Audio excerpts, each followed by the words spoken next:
What makes St. John's special, I think, certainly is the people. The staff at St. John's are wonderful. They're dedicated, they work hard, they show up in snowstorms, they do whatever they can.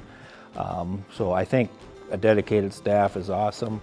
I also think that having an up-to-date facility such as St. John's is very important too.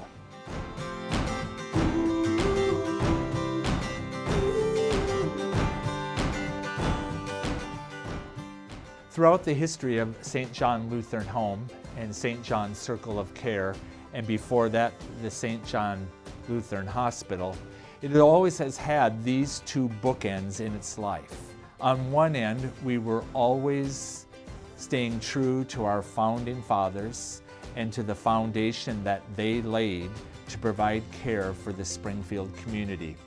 On the other end of that bookend was the need to always have vision.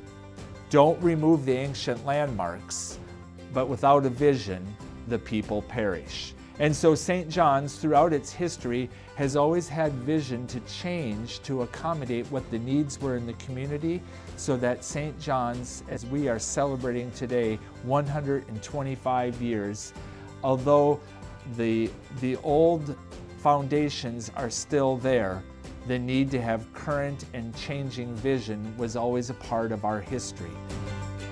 My memories of St. John's were really based on the team that we had. We had so many extraordinary families that worked there.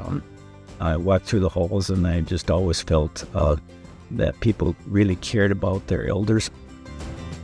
We've had a lot of long-term nurses that are here. I think the residents like that when they at least know the people that are taking care of them, and it's like a little community taking care of a community.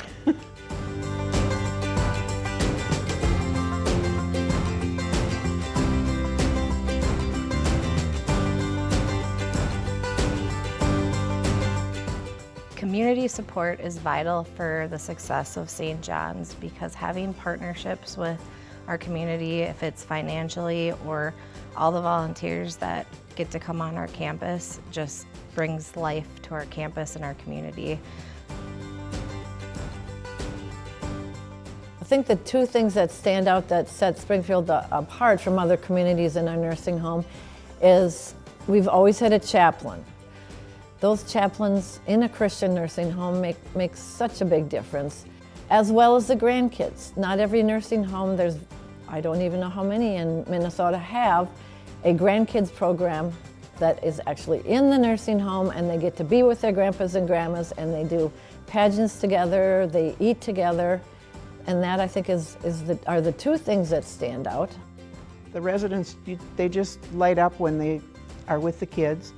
They'll go sledding on some of the hills, and some of the residents can see them, and they just really enjoy that.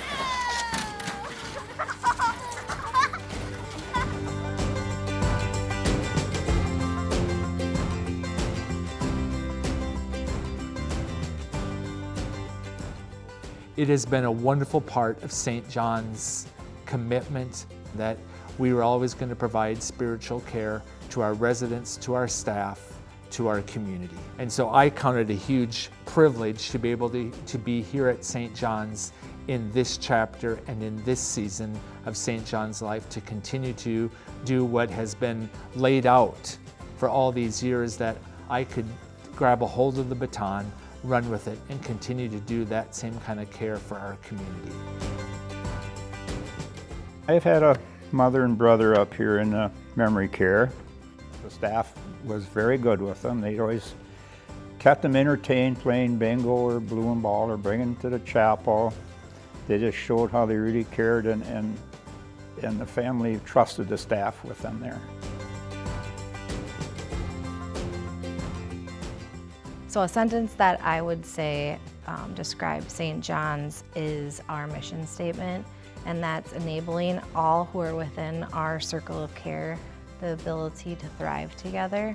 And I feel like that is perfect for our campus. I think the kids, when they're with the residents, they thrive together in ways that they wouldn't if they didn't have that in their lives.